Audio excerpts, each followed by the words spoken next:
I remember, I don't know if you remember it, it's an older book, The Change by German Greer. She describes how she's sitting with a friend at a cafe at Beaubourg in Paris, and they realize that the waiter does not notice them. Even when they give an order, the waiter forgets them. Whereas he's very eager to go to younger women or to older men with their company. They are both over 50. Then the book was published in 1991, and although many things have changed in our societies, ageism and the invisibility of older women not only has not changed, but I have a feeling that it gets worse and worse, especially because in the second half of the 20th century, youth was idolized somehow. And it was very nice, of course, but after that, there is another excuse for us women to be totally ignored in society. We become invisible. After 50, slowly and steadily, we become invisible.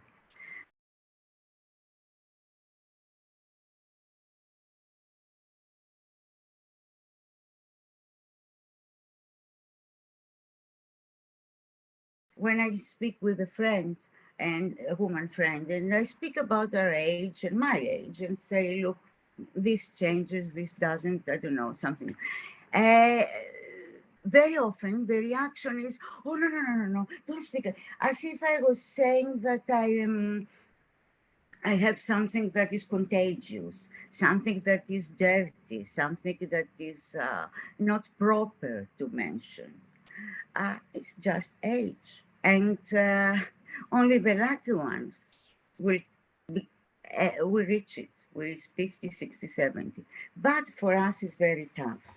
And I started with this because it affects all women in our societies. This invisibility and this affects us all, but more it affects, of course, the using women, because the women who use drugs are invisible anyway.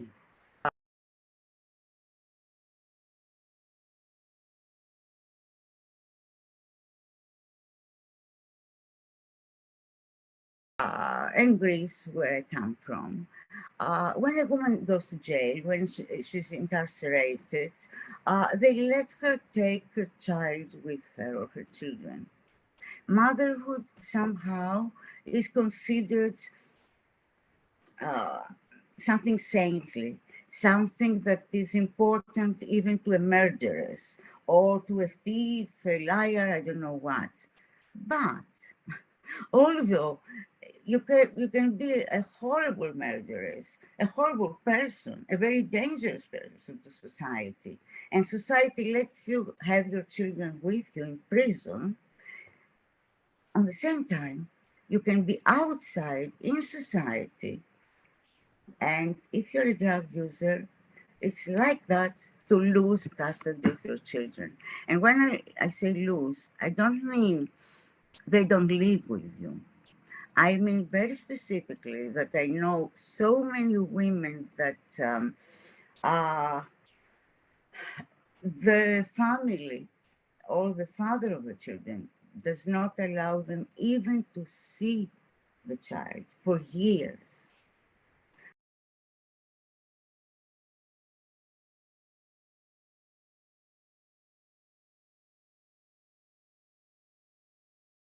And of course, they cannot really approach harm reduction and clinics. First, because the only way to not lose your children or lose your job, I'll tell you about it in a minute, is to do not admit publicly that you are a drug user. The moment you do it, A partner, a boyfriend, a friend, a family member can potentially use it against you.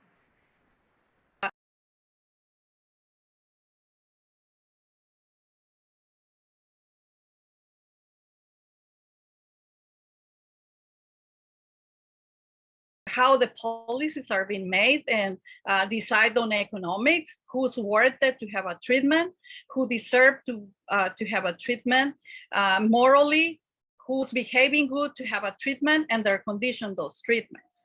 Also, the way that in general, like providers refer to women who use substance, to use medicines, are like substance abuse. And so like women become an abuser. And so any person that is either what Daphne was saying, becoming a victim or become an abuser. And so abuser, we need to like really work hard on take those words out from our regular practice and accept that we all need medicines and that we all need to take to have relief in our pain. And it's for years and years, even my grandmother had insomnia, and she was very common to take like a Valium to sleep. And we all need to sleep. And so we just need to find the ways to treat those symptoms. And also like with HIV, to know the medicines, how they work. And we as women need to build up on the different narrative and the different approach when we present to the providers. And we need to become a team. I really have a lot of hope on women's providers and how they approach medicine, not only around pregnancy, not only around the child, but on the woman health itself.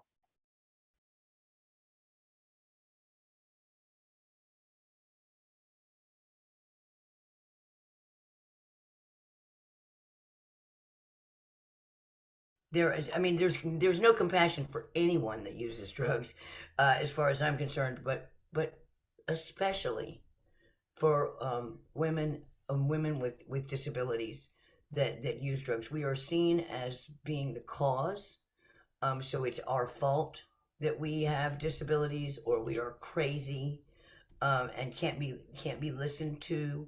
This invisibility factor, and I feel it all the time, that I am not heard or not taken seriously because of disability, and because I couldn't possibly know my body. I couldn't possibly know what's going on with my body. And this is a real problem. We already don't listen to people that use drugs. And then we don't understand women's bodies, and doctors don't understand women's bodies, and don't take seriously the issues we have. So just a failure to hear, and a failure to have any compassion or any real real care. I've found that I have to go with an advocate. I have to, I can advocate for everyone else, but when I am the patient, or when I am the person, I have found that I must bring someone. Otherwise, I am not heard. And I see this in my work. I see this with the women that we come in. We run syringe service programs that are not designed for women's health. And that's a shame. That's a failure of harm reduction, period.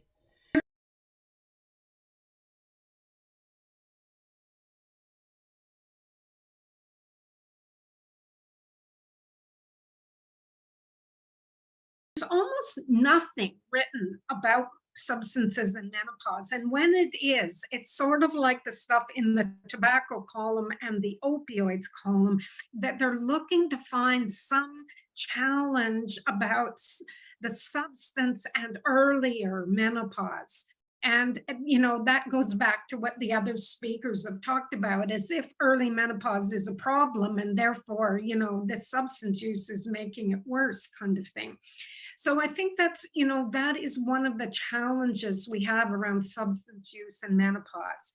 But the third column, I think, is interesting because it comes back to women's voices and the fact that some research is showing that consuming cannabis, women who consume cannabis believe it helps with sleep and irritability and depression and hot flashes and muscle and joint pain.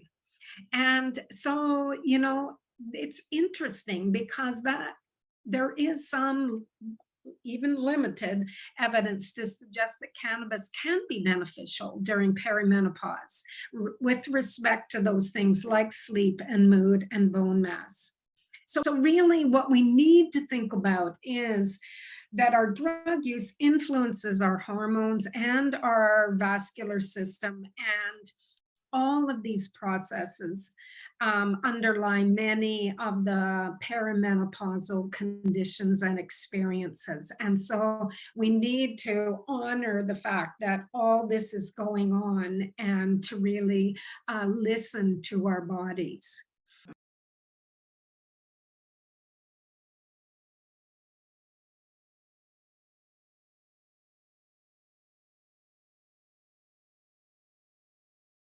Stigma and pleasure, really. I mean, pleasure is really frowned upon when you're an older woman. It's considered indecent. And I'm not talking only about sex, which after a certain age, you are considered, I don't know, something like a freak if you want to flirt or if you enjoy sex, but also even cooking. I mean, you have to cook for the family, but not get fat yourself. You don't have to.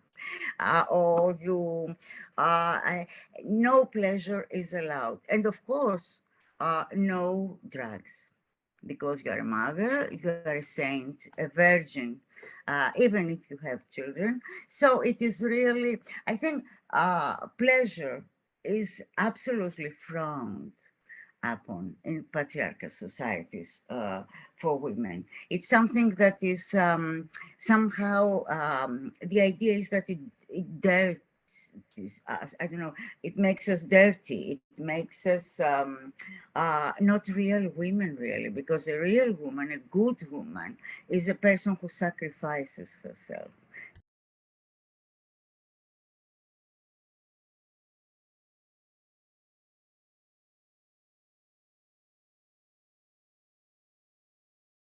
I mean, I hear people say every day, I would rather die than go to the doctor or go to the hospital. That is unacceptable. That is unacceptable that we have a healthcare system that now feels like you're going to the jail, right? People are terrified that if they go to the hospital that they'll have their children taken away. People are terrified that if they go to the hospital they'll end up in jail themselves. We actually have a hospital in Western North Carolina, where I'm from. Well, I'm in the middle of North Carolina, but out west, there's a hospital that has a clause that if you're an injection drug user, you are denied access to even clergy. So you cannot have a telephone, you cannot have any visitors, and you cannot have any visitors, and that includes clergy. I mean, and that is to stop us from using in the hospital.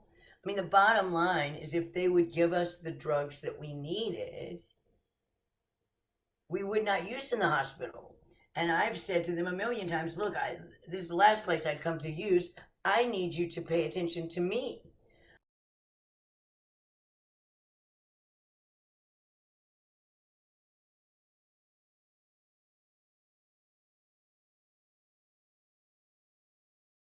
So often the way that we talk about substance use in our society is people who have given up on themselves, and we absolutely have not. We deserve health, and we're going to get it one way or the other.